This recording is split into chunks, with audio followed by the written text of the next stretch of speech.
नमस्कार विद्यार्थी मित्रांनो, मी सुशील सोनवणे आपले या सर्वज्ञ करिअर अकॅडमीच्या ऑनलाईन प्लॅटफॉर्ममध्ये स्वागत करतो. मित्रांनो, आज आपण बघितलेलं आहे की आज गट क संयुक्त जी मुख्य परीक्षा होती, या मुख्य परीक्षेचा पेपर झालेला आहे आणि या पेपरमधील पेपर 2 मध्ये आपण इकॉनॉमिक्सच्या प्रश्नांचा ॲनालिसिस बघणार आहोत. ओके, पेपर सोपा होता, अवघड होता, आपण याच्यावर स्वतंत्र व्हिडिओ तयार करणार आहोत की एक्झॅक्ट मार्क्स आपल्याला किती मिळायला पाहिजे होते किंवा अटेम्प्ट किती केलेला आहे, हे सर्व आपण नंतरच्या लेक्चर्सच्या नंतरचा जो काही व्हिडिओ असणार आहे त्या व्हिडिओमध्ये आपण बघणार आहोत. तत्पूर्वी आज आपण फक्त काय करूया, आपल्या इकॉनॉमिक्सच्या प्रश्नांचं काय बघूया, ॲनालिसिस बघूया. चला, आज 91 ते 100 या 10 प्रश्नांमध्ये ओके काय होते, इकॉनॉमिक्सचे प्रश्न देण्यात आलेले होते. त्याचे आपण उत्तरं समजून घेऊया. हे संभाव्य उत्तर आहे, आयोगाचे आन्सर की आल्यावर आपल्याला फायनल उत्तर आपल्याला कळणारच आहे. आणि मी तुम्हाला यामध्ये हे पण सांगणार आहे की कोणता प्रश्न बाद होऊ शकतो किंवा कोणत्या प्रश्नाचे उत्तर बदलण्याचे चान्सेस आहेत. ओके, या सर्व गोष्टी मी तुम्हाला या प्रश्नामध्ये एक्सप्लेन करणार आहे. तत्पूर्वी काय करायचं आहे, सर्व विद्यार्थ्यांनी आपल्या व्हिडिओला लाईक, कमेंट आणि शेअर करायला विसरायचं नाहीये. सबस्क्राईब केलं नसेल तर सर्वात पहिले सबस्क्राईब करायचं आहे. ओके, चलो जाऊया, पहिल्या प्रश्नाकडे जायचं आहे आपल्याला.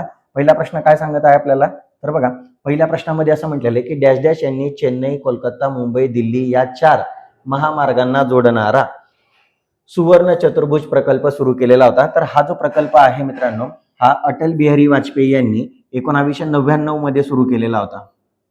कधी सुरू केला होता? अटल बिहारी वाजपेयी यांनी 1999 ला हा प्रकल्प काय केलेला होता, सुरू केलेला होता. ओके, पुढच्या प्रश्नाकडे जाऊया आपण. सोपा प्रश्न होता हा. ओके, याच्यामध्ये असं म्हणण्यात आलेलं आहे दुसऱ्या प्रश्नामध्ये की संपूर्ण आर्थिक क्रियाकलापाच्या सतत वाढ आणि घट होण्याच्या नियमित प्रक्रियेला डॅश डॅश असं म्हटलं जातं. तर त्याला व्यापार चक्र म्हटलं जातं मित्रांनो, ज्याला इंग्लिशमध्ये ट्रेड सायकल म्हटलं जात असतं. की तुम्हाला माहिती आहे की तेजी आली की काही कालावधीनंतर मंदी येते, मंदी गेल्यानंतर परत काही कालावधीनंतर तेजी येते. तर हे व्यापार चक्र असतं, ज्याला आपण ट्रेड सायकल म्हणत असतो. ओके, साधा सिंपल प्रश्न होता, ह्याचंही उत्तर फिक्स आहे, चेंज होणार नाहीये. पुढे जाऊया, पुढच्या प्रश्नाकडे जाऊया. तिसरा प्रश्न आहे की डॅश डॅश ही रेषा उत्पन्न व उपभोग यामधील मर्यादा निश्चित करत असते. तर ही कोणती रेषा असते, तर मित्रांनो ही दारिद्र्य रेषा असते.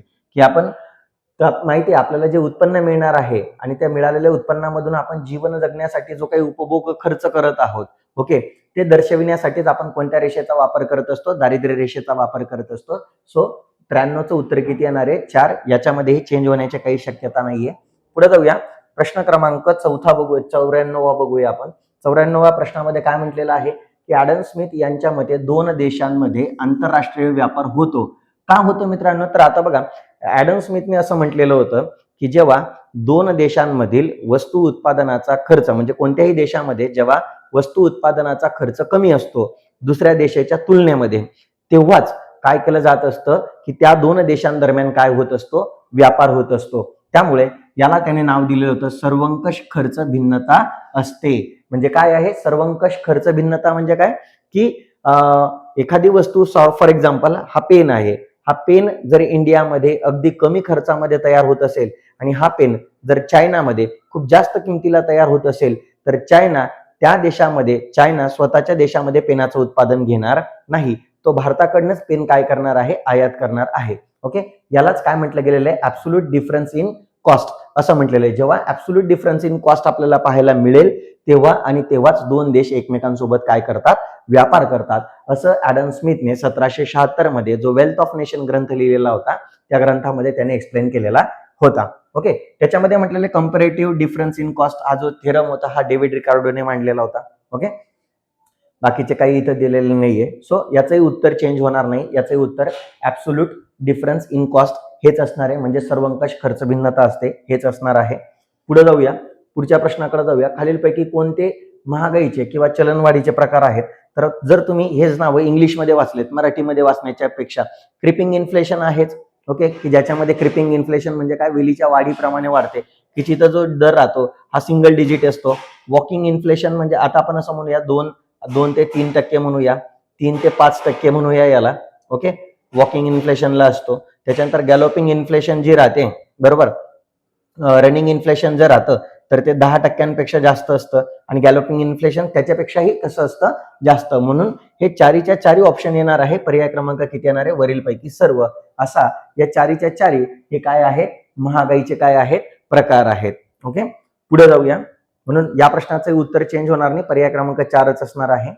पुढे बघा, 96वा जो प्रश्न देण्यात आलेला आहे याच्यामध्ये म्हटलेलं आहे की बेरोजगारीचं प्रमाण कमी करण्यासाठी विविध कार्यक्रम राबविण्यात आले, त्यापैकी खालील विधानं विचारात घ्या. त्यामध्ये आपल्याला पहिलं दिलेलं आहे की 1979 साली ग्रामीण भागातील युवकांना स्वयंरोजगारासाठी प्रशिक्षण देणं, ओके, एकात्मिक ग्रामीण विकास कार्यक्रम म्हणजे IRDP अंतर्गत सुरू करण्यात आलेला होता. ओके, तर आता बघा हे जे आहे मित्रांनो, तर हे सुद्धा स्टेटमेंट काय आहे, अगदी करेक्ट आहे.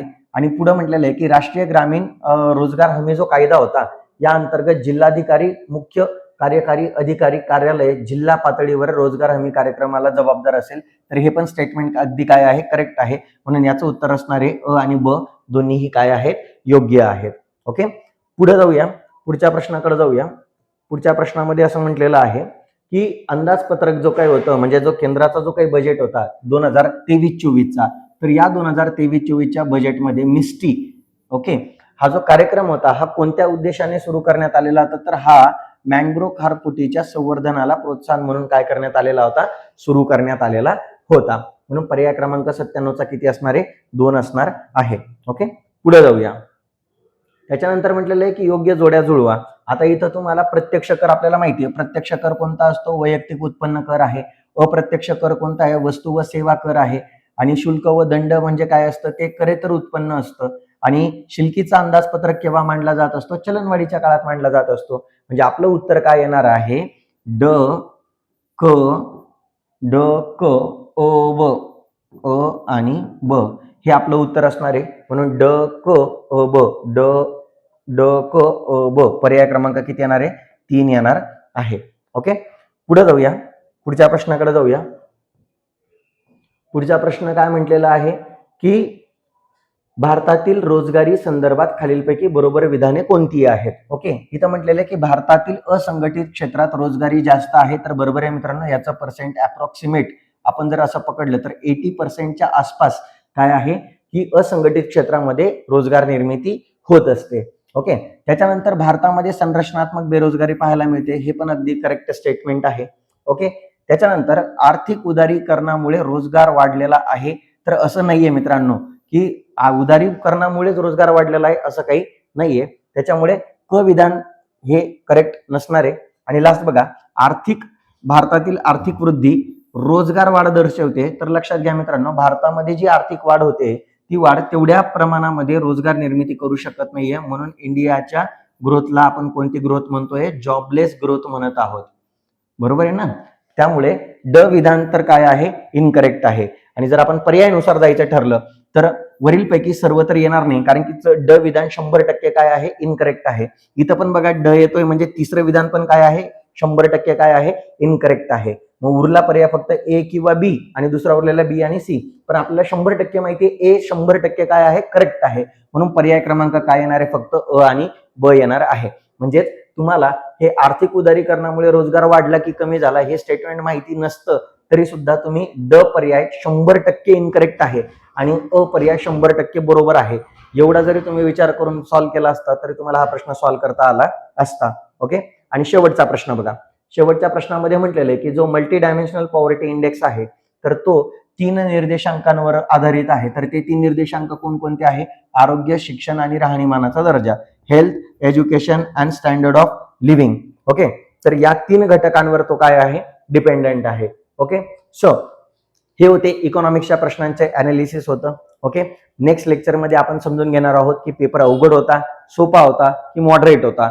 आणि या 3 कॅटेगरीज नुसार जर सोपा असेल तर अटेम्प्ट किती असायला हवा होता, मॉडरेट असेल तर अटेम्प्ट किती असायला हवा, आणि हार्ड असेल तर अटेम्प्ट किती असायला हवा होता.